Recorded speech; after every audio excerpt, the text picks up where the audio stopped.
the talk today is going to be talking about how to undo the impacts of religion. And really doing this kind of involves understanding how a lot of us were indoctrinated into in particular ways of thinking. And indoctrination is basically a process where people are taught to accept certain beliefs or ideologies without questioning them. And this happens through a bunch of different ways. Sometimes it's repetitive exposure to specific ideas or thoughts. But it can happen in different contexts. It doesn't happen just within like a religious context. So we can be indoctrinated into political beliefs or different social norms when it comes to our families. But this talk specifically will focus on religious indoctrination, and it'll explore three main points. I really like the three main points. Okay, so the first one is, what is religious indoctrination?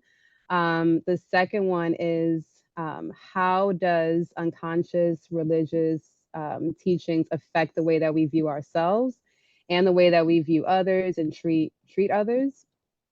And then the last one is, how does this framework affect some of the most vulnerable communities, particularly Black communities and specifically Black women? And to kick this off, I'm going to share my screen and share a video. Hoping this person's spirit comes through. He is like one of my favorite comedians. Make sure that this audio is on. Sharing the correct screen.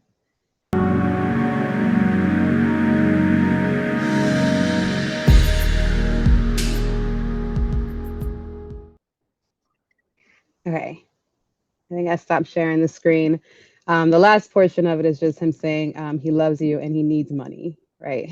So he always needs money, needs a lot of money.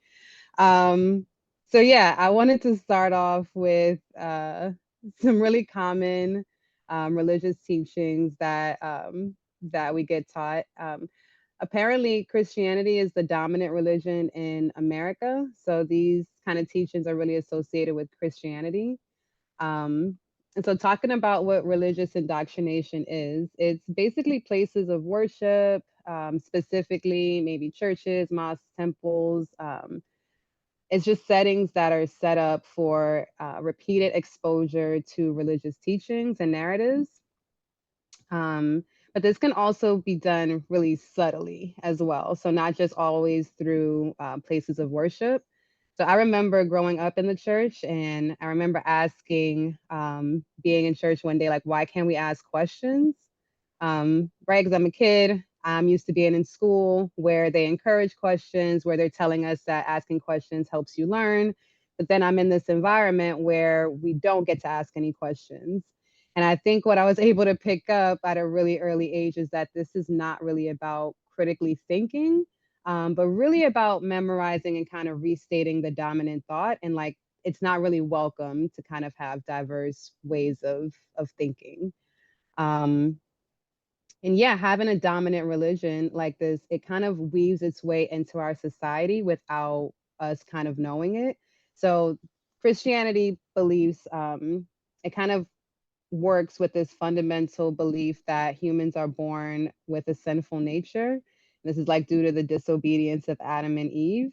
But being born or growing up in that type of belief system, it actually has like profound impacts on your like mental and emotional well-being.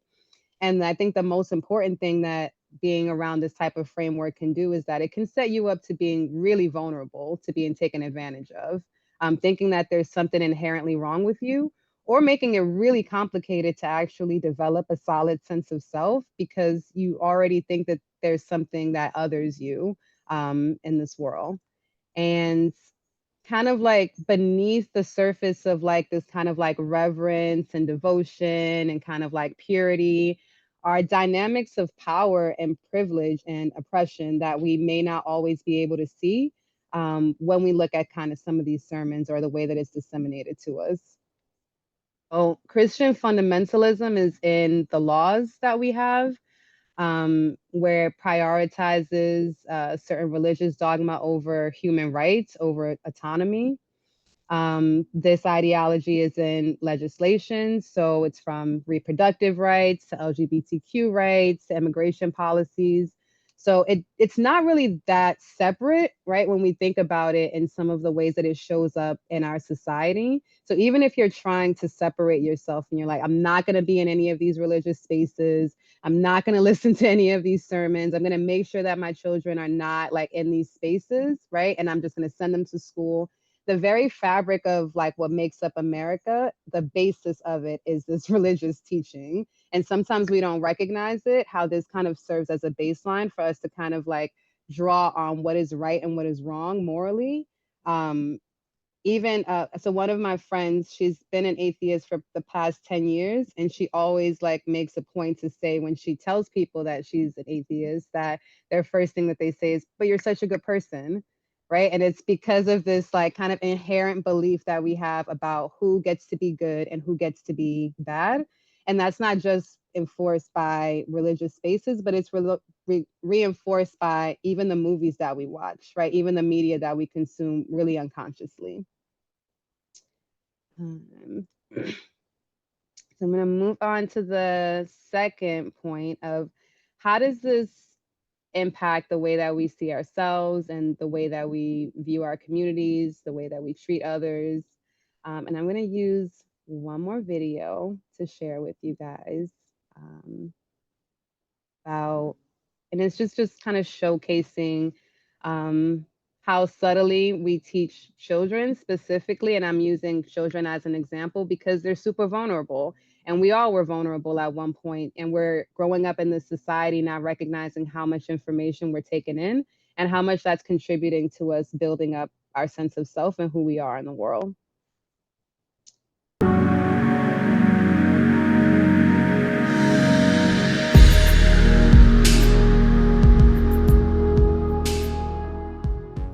So yeah, I'm gonna take a deep breath.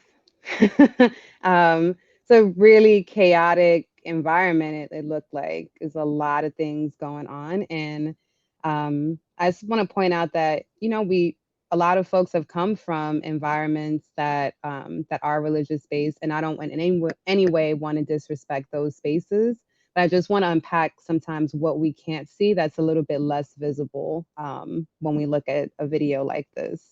So in the video, what stood out to me, especially when we talk about indoctrination and kind of like how this impacts the way that we see ourselves, the way that we engage or interact with our community, is there was a lot of like touching of like children and adults. And I was thinking about how much that influences like what's appropriate and what's not appropriate, right? Like people are grabbing on kids, they're shaking them, they're shaking themselves. And it would be really hard if you're in this environment as a kid to really understand like what is appropriate and what's not appropriate, and how do you kind of have body autonomy, which is really important in terms of kind of protecting kids from being vulnerable. Also, this kind of like black and white thinking that we heard in the beginning, that's kind of like encoded language. So the mom kind of started off with, it's two kinds of people in the world. They're either a Christian or they're not.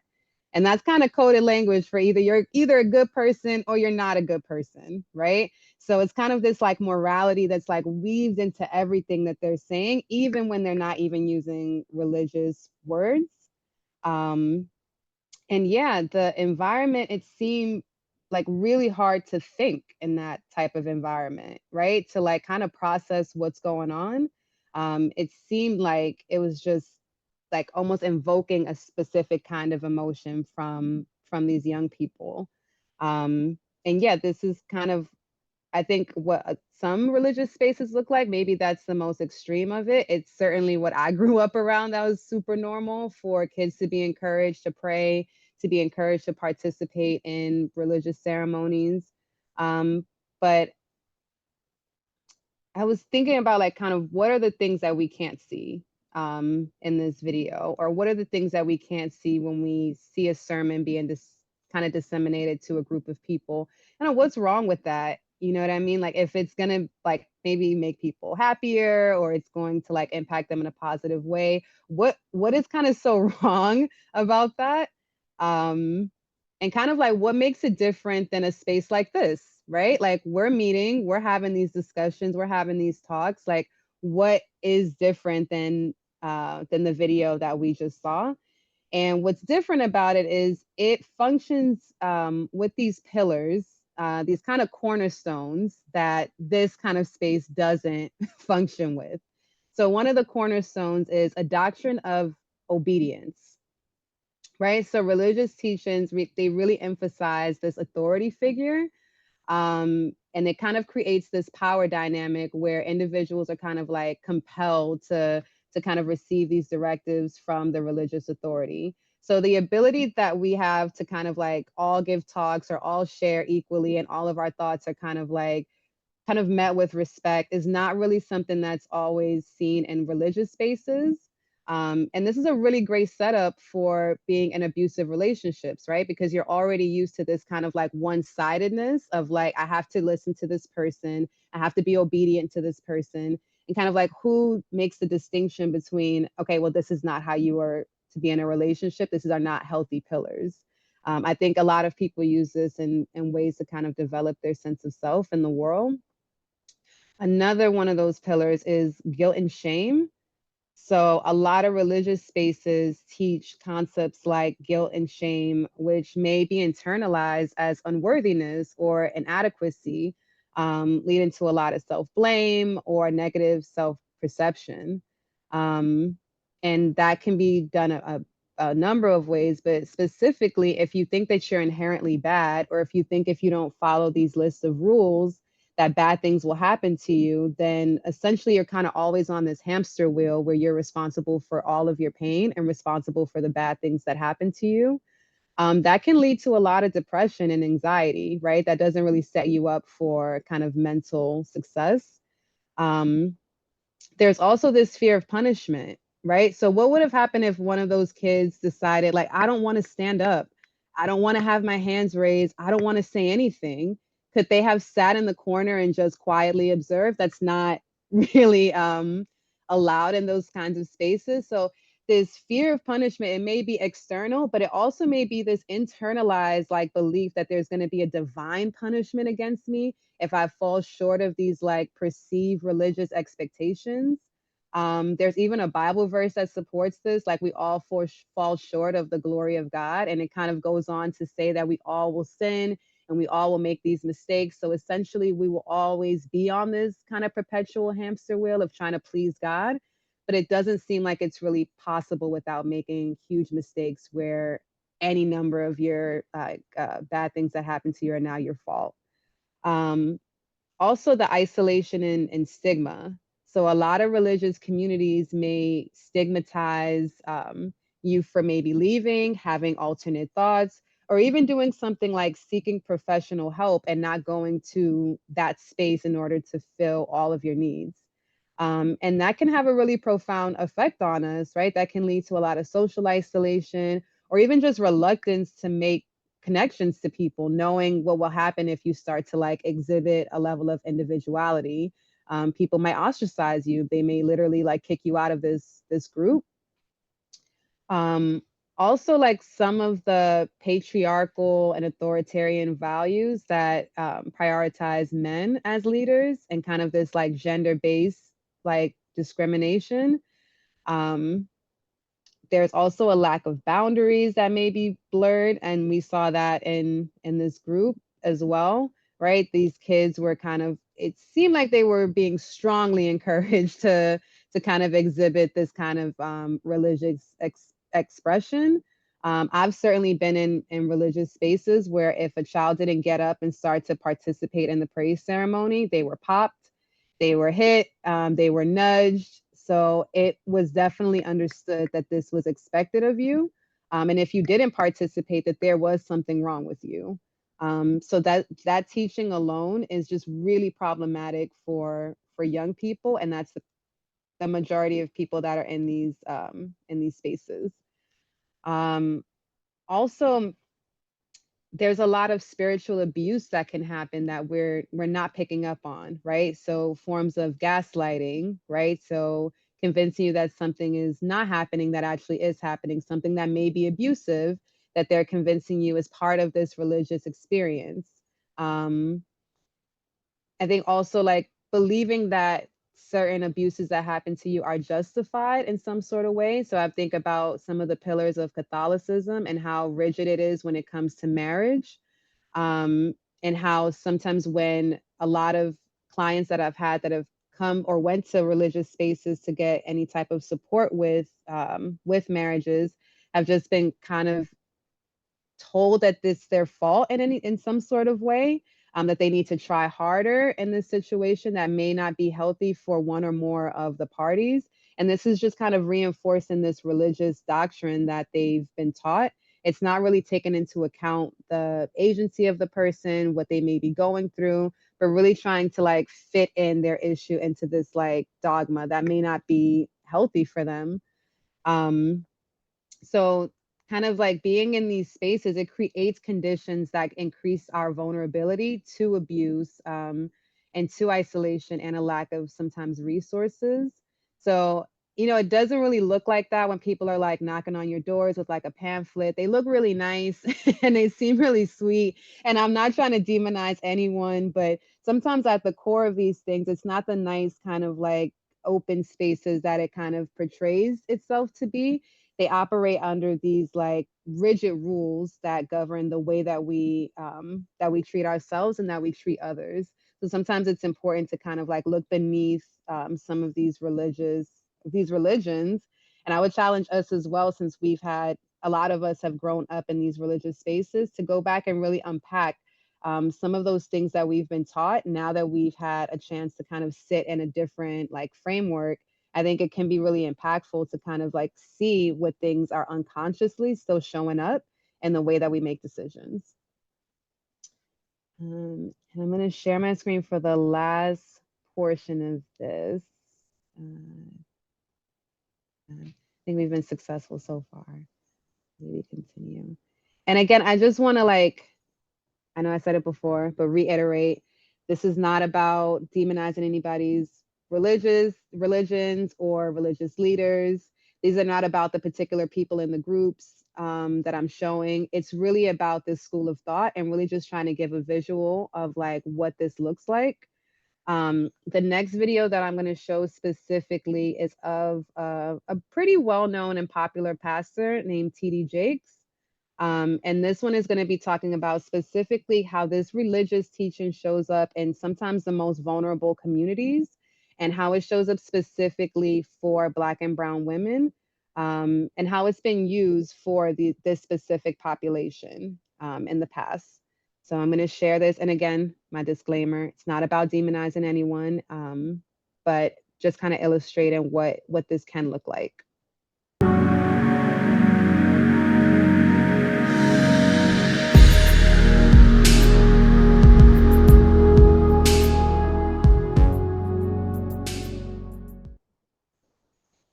You didn't stop there. I think we get the point of what's going on here. Yeah, I'm gonna take a breath after watching that. I think a lot of the videos, aside from George Carlin, I appreciate him. They're heavy to watch.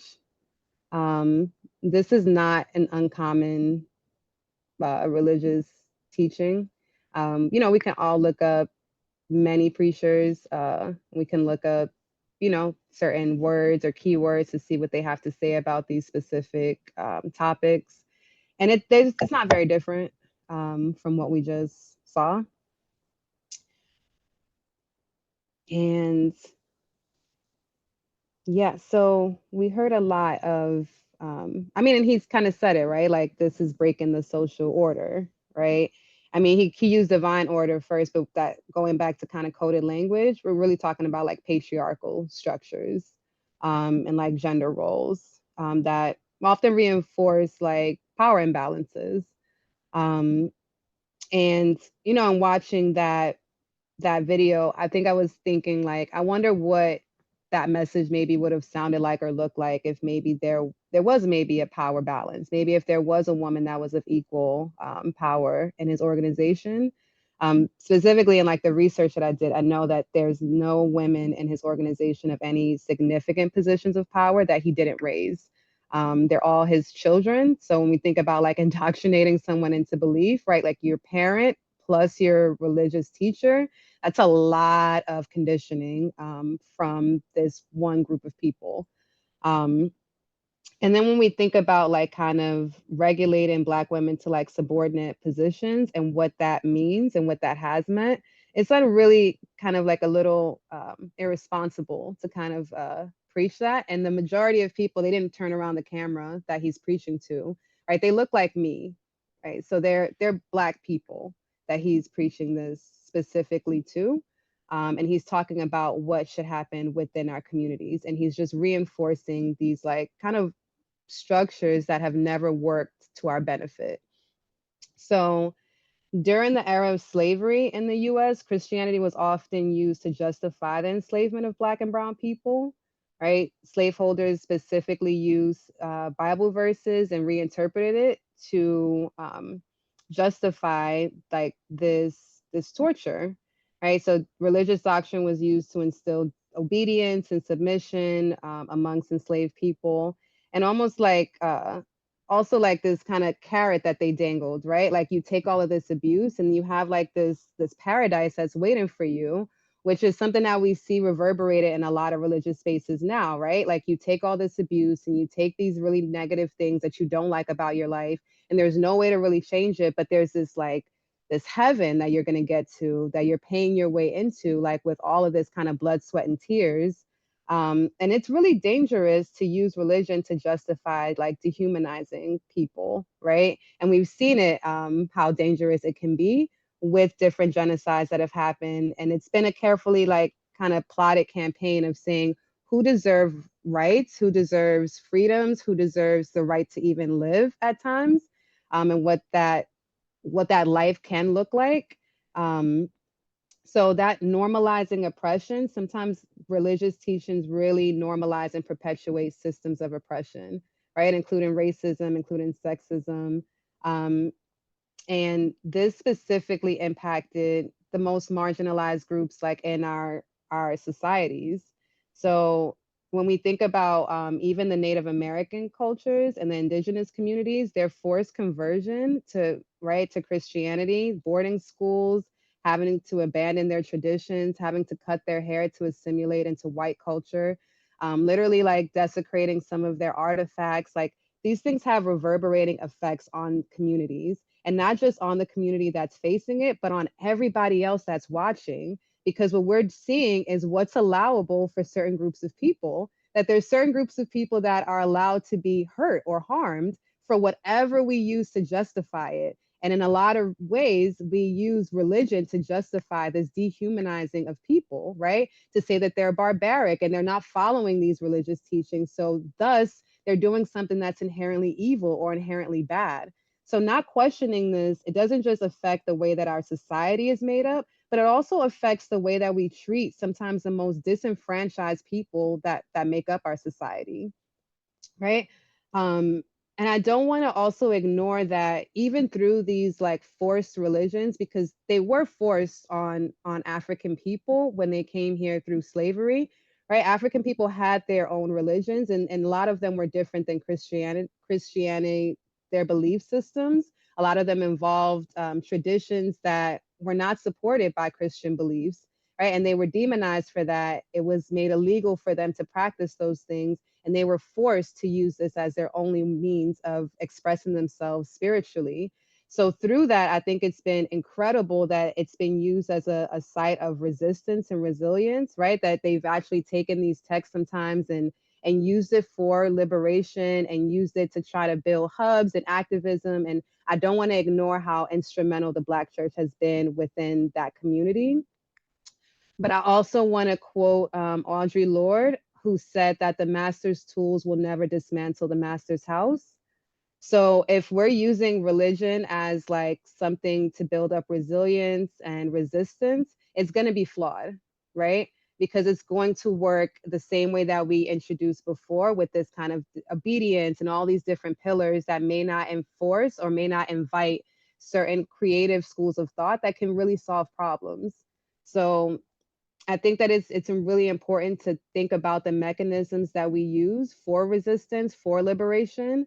Um, and also, like, I just wanted to point out, also, like, James Baldwin had an analysis about what the Black church does, and kind of specifically when it comes to Black women. And specifically in this country, Black women's bodies have been policed, right? Our femininity has not been seen as valid, right? And then we've seen this literally in the way that even crimes have been reported. One of Rosa Parks' first jobs with the NAACP was recording crimes that were not being taken by the police departments because they didn't see Black women as human. So how could you do something to someone that's not even human? What would be the crime here? So the NAACP was tracking their own system or using their own system to track this kind of trend of atrocities that were happening to Black women across the country. And this led to cases that actually got reopened and re-examined, but kind of citing on cases like Reese Taylor, where she was raped by 6 white men that were all her neighbors that she knew, that she literally grew up with and could point them out by name, and literally tried to report this and wasn't heard, right? And no charges were ever brought. And those things reverberate throughout our society, and it's woven into the fabric of how we view these group of women. So when we talk about like sermons and things that are conditioned for these group of women, and you're going to ignore what the plight has looked like and what the fight has looked like to actually liberate yourself to be seen as a full human, it's really disrespectful, and it doesn't actually like support a site for liberation or a site for you to actually understand your whole self. So I think that a lot of these spaces can be incredibly dangerous, even if it doesn't appear so. I think that in certain contexts and in certain historical times that this space has been very revolutionary. And I think the way that it has been portrayed as of lately has not been very helpful for the overall movement of dismantling patriarchy and other systems that can be oppressive to our people. Yeah, and I'm really looking forward to hearing folks' thoughts around this. But yeah, that is it. And thank you guys for listening.